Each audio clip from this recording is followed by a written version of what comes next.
My name is Frank. And last night I ended up in the ER. This morning, I walked into the bank. And all of it started with one thing. I refused to co-sign a mortgage for my son. You might think family should always step in. New questions asked. But let me ask you, would you risk your entire future for a house that isn't yours? It happened at Sunday dinner. My wife Linda was moving between the kitchen and the table, keeping the meal together the way she always does. My son Mike sat beside his wife, Jessica. She isn't the type to wait her turn. She dropped a stack of glossy brochures right in the middle of the table, sending the gravy boat sliding to the edge. Her voice carried across the room. We found the one. It wasn't just a house. It was a $650,000 dream she was already decorating in her head. Mike looked at me with that wide grin of his, hoping I'd nod along. But Jessica went further. She said they only needed one thing to make it real. My signature. She asked for it like she was asking me to pass the salt. I told them no. And that's when the bone in my hand snapped. At the ER, a nurse slid a splint over my swollen finger, and the sharp pain finally settled into a dull throb. Linda sat beside me, her face pale, eyes darting between me and the doctor. Mike stood near the wall, guilt written all over him. But I barely looked his way. My mind wasn't on the accident anymore. It was on the line they had pushed me to cross. I've lived long enough to know what signing for someone else's debt can cost. Years ago, I co-signed for my own brother. And when he walked away, I was left cleaning up the wreckage. That mistake nearly bankrupted me. I swore to myself it would never happen again. Not for a friend. Not for a neighbor. And not even for my son. As the doctor wrapped fresh bandages, I stared at the crooked outline of my hand and felt the vow harden inside me. This broken finger wasn't just an accident. It was a warning. I would not give away my name, my credit, or my peace of mind for anyone's dream house. The next morning, Mike insisted on meeting me at the bank. He was restless, trying to prove that I had overreacted. Jessica trailed close behind, holding onto a folder of papers as if it were already a set of house keys. We sat across from Cheryl, the mortgage officer, whose polite smile never quite reached her eyes. Mike rattled off the numbers with forced confidence. $650,000 purchase price. 20% down. 30-year fixed. He spoke as if determination could bend the math in his favor. Cheryl entered the figures into her calculator, tapping at the keyboard with practiced speed. The screen refreshed. And there it was. The monthly payment wasn't close to what Mike and Jessica had expected. It was nearly double. My son leaned forward, blinking hard as if a second look might change the digits. Jessica clutched her folder tighter, her face draining of color. Cheryl began to explain calmly, listing property taxes, HOA fees, insurance, and maintenance. Each word landed like a nail in the coffin of their dream. I stayed quiet, watching Mike's jaw clench. He whispered that maybe the numbers could be adjusted. Cheryl pointed to a line marked projected income.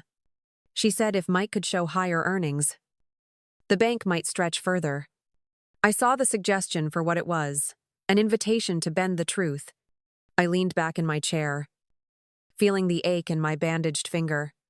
This wasn't just about a house anymore. If they could twist the figures this easily, what else would they try to twist once my name was on the line? When we left the bank, Mike's silence weighed heavier than any words.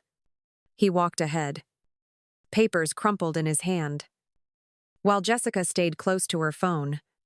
As we reached the parking lot, a message flashed across Mike's screen, bright enough for me to catch a glimpse when he set it down on the counter later that evening. It was from Evan, the realtor. The text read like more than business. Private showing tonight. Don't forget the champagne. And it was addressed to Jessica. I said nothing, but the words clung to me like oil on water. They didn't wash away. Linda noticed the shift in my expression. She asked if something was wrong, but I brushed it aside, not ready to ignite a fire without proof. My bandaged finger throbbed again, as if it knew the line between family and betrayal had just grown darker. Jessica acted as though nothing was unusual, flipping through house brochures with the same glossy excitement, though her eyes darted nervously when Mike wasn't looking. I knew then that this dream home wasn't just about square footage or backyard fences. It carried secrets in its walls, the kind that rot from within. And if champagne was waiting at a private showing, it wasn't for celebrating numbers on a loan. It was for something else entirely. Later that week, I sat alone at the kitchen table with a stack of papers Mike had left behind. Bank statements, pay stubs, and a few crumpled receipts. I wasn't snooping. He had asked for my help. Though I doubt he expected me to dig this deep, I spread the pages out, my splinted finger awkward against the pen as I began circling numbers that didn't add up. The pattern revealed itself quickly.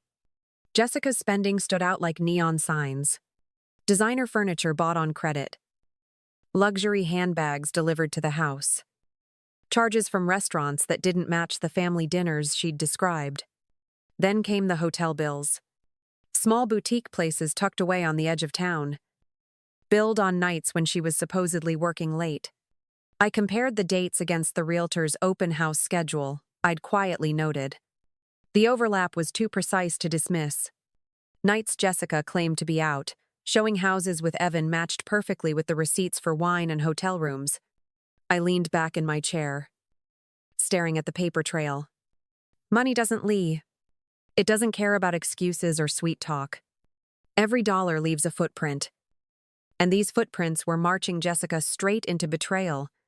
I didn't need confrontation yet. I needed proof she couldn't twist. And the numbers were already speaking louder than her words ever could.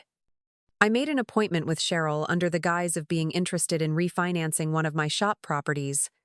She welcomed me with that same practiced smile, her fingers already poised on the keyboard. I spoke carefully, as if I were just another customer trying to stretch my chances. I mentioned that my son's work was irregular, that his freelance gigs came in waves, and that the numbers didn't always look steady on paper. Cheryl leaned forward, lowering her voice just enough to make it sound like a favor. She said the bank could be flexible if Mike could provide projected income for the coming months. You know, she added, a letter from him, maybe some anticipated contracts. It doesn't all have to be verified yet. I let her talk, nodding slowly, though inside I felt the burn of confirmation. She wasn't asking for honesty. She was asking us to pad the story, to dress up weak numbers in borrowed clothes. It was exactly the kind of shortcut that had nearly destroyed me years ago. When she slid a sample form across the desk, I pressed the record button on my phone inside my jacket pocket. Her words, her tone, even the faint shuffle of the papers, all of it captured. By the time I left, I had more than a suggestion. I had evidence. And in this kind of game, evidence is the blade that cuts through every excuse. I reached out to Evan under a different name, using a separate email address tied to one of my shop's business accounts. I told him I was looking for something quick, something off the market, and I was ready to pay a finder's fee if the deal moved fast. His reply came almost immediately, slick and eager. He offered a late showing at one of the properties Jessica had been raving about. He called it a private open house, the kind that didn't need paperwork up front if the money looked right. When I arrived, I didn't walk in right away. I stayed back, watching through the glow of the entryway lights. Evan was already inside, pouring 2 glasses of wine. A few minutes later, Jessica stepped out of a rideshare and hurried in, her smile tight but her eyes alive with anticipation. They moved with a familiarity that didn't belong to a realtor and his client. His hand brushed hers as he passed the glass, and she didn't pull away. I lifted my phone, snapping photos. each one stamped with time and location. Then I let the camera roll long enough to capture their voices, Evan whispering about pushing the deal through and Jessica laughing in response. Proof doesn't need drama. It only needs clarity. And that night, clarity came in the form of images and sound that neither of them could deny. The next morning, I sat at my desk in the shop office with everything spread out like a case file. Cheryl's recorded suggestion about projected income, Evan's late-night whispers caught on video, Jessica's hotel receipts and credit card statements stacked neatly in a folder. Each piece by itself was suspicious. Together, they were undeniable. I drafted 3 identical packets, each one sealed and labeled. The first went to the compliance department at the bank, addressed to their head of risk. The second I sent to the state real estate board, where Evan's license would be hard to defend once they saw the time-stamped photos. The third I placed in the hands of a longtime client of mine, a collector who also happened to sit on the board of the same bank. I didn't need noise or shouting. I needed the right eyes on the right evidence. By noon, confirmation emails began to arrive. The bank had escalated the matter. The board acknowledged receipt. I knew the wheels had started to turn. When institutions see their own rules being bent, they move quickly, not out of morality, but out of fear for their reputation. That fear was now aimed directly at Cheryl and Evan. And I had lit the match in the safest room possible. I invited everyone to dinner, presenting it as a chance to revisit the mortgage discussion calmly. Linda set the table. Though she knew this meal would not end in peace, Mike arrived first, still carrying the weight of disappointment, while Jessica followed with forced cheer. A few minutes later, Evan appeared, dressed sharp as ever, and Cheryl joined with her polished smile. They thought this was business. They didn't realize it was court. Once we sat down, I placed a thick envelope in the center of the table. The room quieted. I opened it slowly, sliding out the papers one by one. First, Cheryl's own words about projected income, captured verbatim and transcribed. Then, Evan's smiling face caught in my photos, handing Jessica a glass of wine during that so-called private showing. Finally, the credit card bills, the hotel receipts. The exact dates aligned with open house schedules. Mike's fork slipped from his hand. Jessica went pale, her fingers trembling as she gripped the edge of her chair. Evan tried to protest, his voice rising, but the photos spoke louder than any denial. Cheryl muttered something about misunderstanding, but Linda cut her short with a glare that silenced the table. I said nothing for a long moment, letting the evidence rest where everyone could see it. The truth needed no speech. This wasn't about opinion anymore. It was about proof. And proof has a way of stripping people bare, leaving them with nothing but the consequences they tried so hard to avoid. The silence after I laid out the evidence didn't last long. Cheryl's phone buzzed first. She glanced down, her expression tightening as she read the email. The bank had already suspended her pending review. Her polita veneer cracked, and for the first time that night, she looked small, cornered by her own shortcuts. Evan's turn came next. I slid another page across the table. This one from the state real estate board. An investigation had been opened, and his license was frozen until he could defend himself. His jaw clenched, but his swagger was gone. Without his charm and access, he was just another man exposed for what he was. Jessica's collapse was quieter, but heavier. The receipts, the photos, the timing, there was no space for excuses. Her affair was laid bare in front of her husband, in front of me, and worst of all, in front of Linda, who had defended her for far too long. Mike sat frozen, his face drained, finally seeing what I had suspected for weeks. The dream house was gone. The leverage they thought they had vanished with the evidence. All that remained was the wreckage of lies and the cold reality of consequences. For Cheryl, for Evan, and for Jessica, the fallout had arrived in public view, and there was no covering it back up. After the dinner, I pulled Mike aside. His face was heavy, but there was something new in his eyes: acceptance. For the first time, he wasn't pushing back. He was listening. I told him straight I would never co-sign his debt, but I was willing to co-plan his future, if he was ready to do the work. We sat down at the kitchen table the next day. Just the two of us, with a legal pad between us. I drew 3 columns: expenses, income, and goals. Together, we listed every subscription, every delivery, every dollar slipping through cracks. Then we mapped out what he could earn if he picked up more sound jobs on weekends.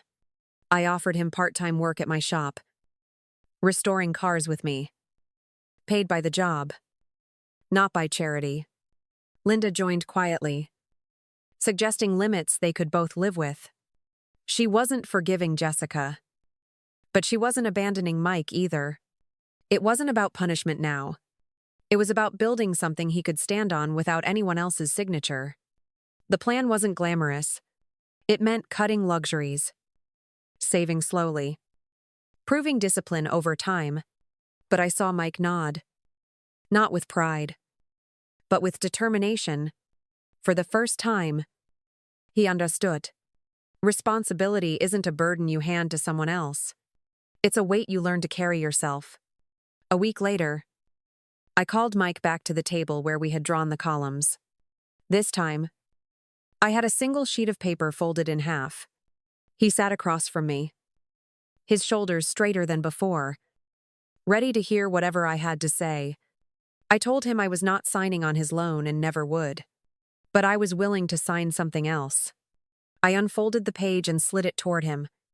It was simple, written in plain words.